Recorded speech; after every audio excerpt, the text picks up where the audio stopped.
We keep talking with Flemeth, and it's understood that we have to 1. Stop the Blight from destroying Thetis, or at least Ferelden, and 2. Warn the kingdom about Loghain's retreat at Ostagar.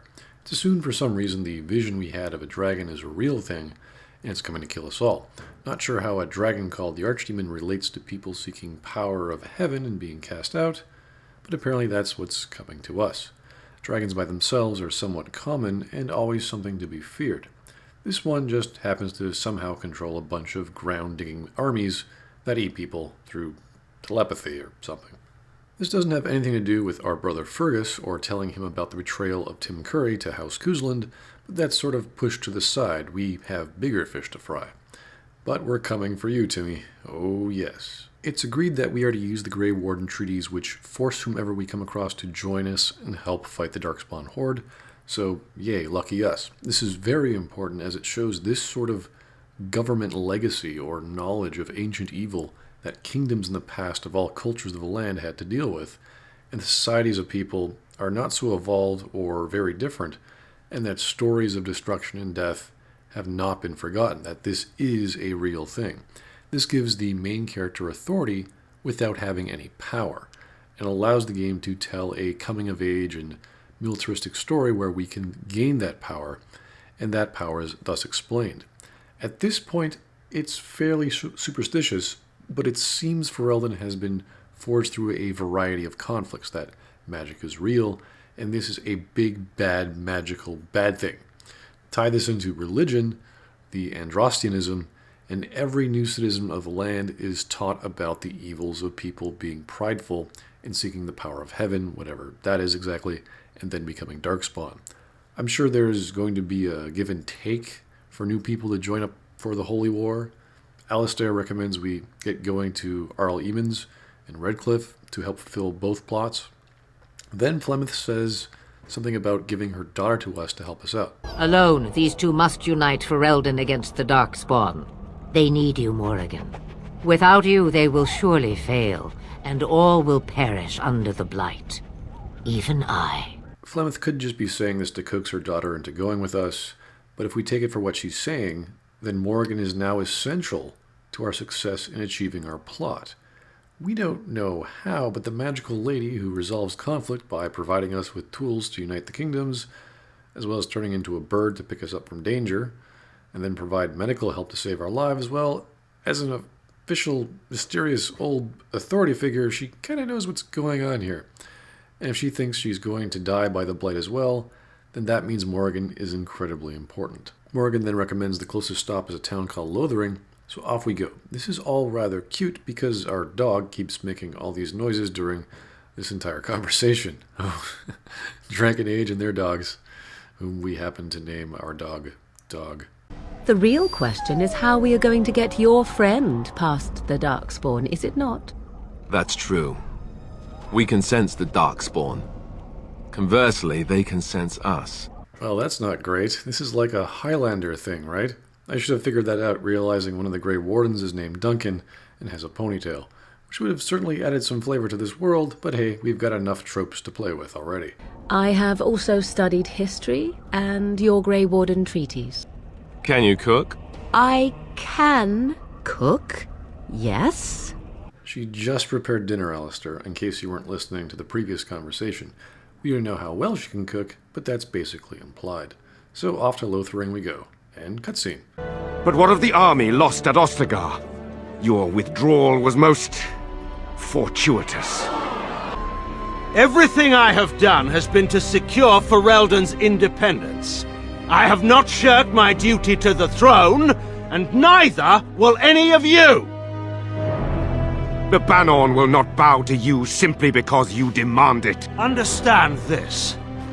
I will brook no threat to this nation from you or anyone.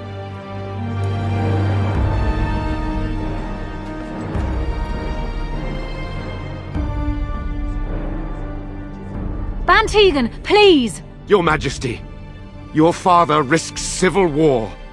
If Eamon were here... Bantegan, my father is doing what is best. Did he also do what was best for your husband, your Majesty?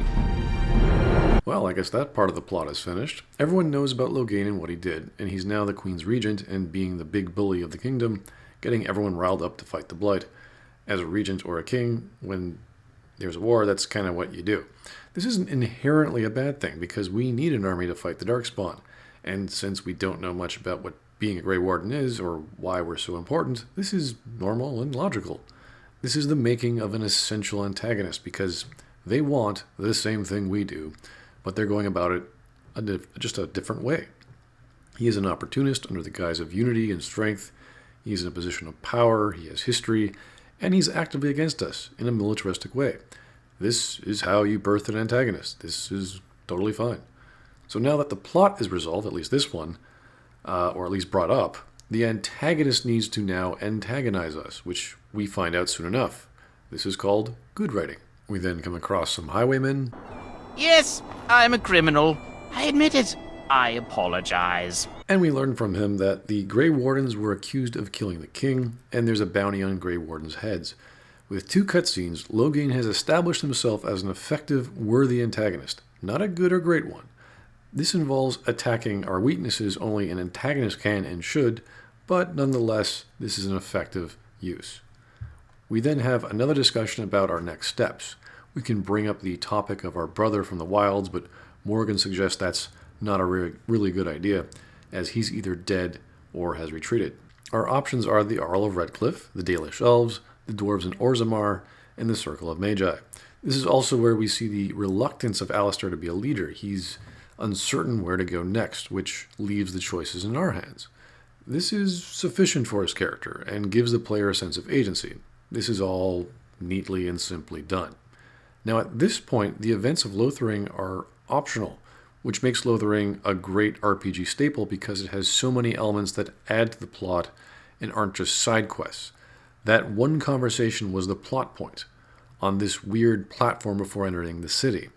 That was it. We can then essentially run to the exit on the other end of the city if we so wanted. So if you want to go around town, you'll encounter characters like Commander Shepard, Hawk, Fenris, and a whole bunch of other events talking about the newfound refugee problem, where people are going hungry.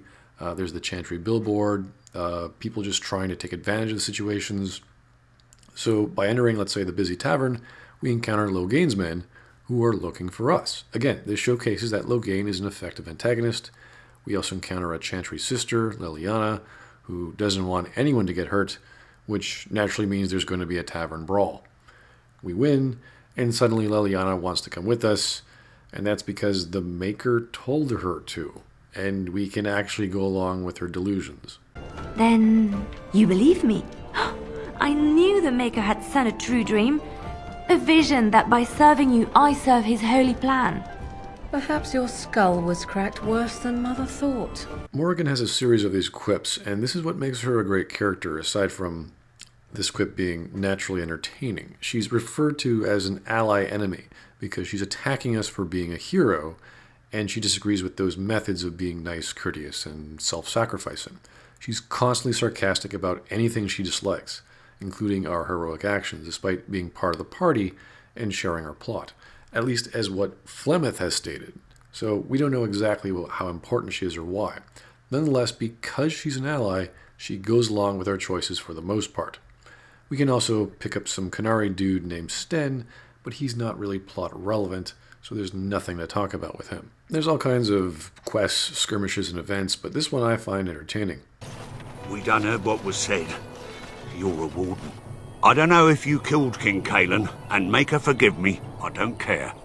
But that bounty on your head could feed a lot of hungry bellies. Attack! It's like half the town came after you, and you slaughter them all. So not only are Loghain's men coming after you, desperate townfolk which form militias try to get after you as well, just to get by. Inside the town's church, called the Chantry, is a religion composed of women entirely. Thank you, BioWare. In it we discover many things, but there's a Sir Donal who is on a quest to find the Urn of Sacred Ashes. Turns out Earl Eamon is sick, and the ashes from the urn can supposedly cure any ailment. This isn't immediately relevant to the plot, but it is a touch of foreshadowing, as we have to eventually seek out Earl Eamon. Seeking the urn is similar to saying, looking for the Holy Grail or the Ark of the Covenant. It's this mystical journey you have to take. As well, if we want to get the Jarl's support, we'll probably have to deal with his sickness. So this sort of mysticism surrounding what we thought would have been a basic request for help has now become a lot more complicated. When we're finally ready to leave Lothering from the other end of town, we get attacked by Darkspawn and save a guy named Bodan and his son Sandal. I guess the Darkspawn are way closer than we think here. Seems pretty dangerous, though. As soon as we leave Lothering, we get a dream sequence of a dragon on a drawbridge in some underground cavern with an army of Darkspawn beneath it. We wake up to Alistair telling us that's a real thing, and this is why we have to stop the Archdemon, because this is a real blight. This is pretty much on par with BioWare's story cliché chart. The odd thing is, it's very commonplace to Alistair. Other Grey Wardens report this, and it seems like this has been going on for hundreds of years, but I think it's just related to now. It seems that it's just an immediate event, though. So we're not sure whether Duncan was having that when he was called or in his later years. We end up finding Bodan at our camp, even though he previously didn't want to travel with us. But now he does because he thinks it'll be safer with us around, I guess. There's also another trader named Levi Dryden, and he's looking for honor for his family, having previously been friends with Duncan. I don't want it, you worthless fur bag.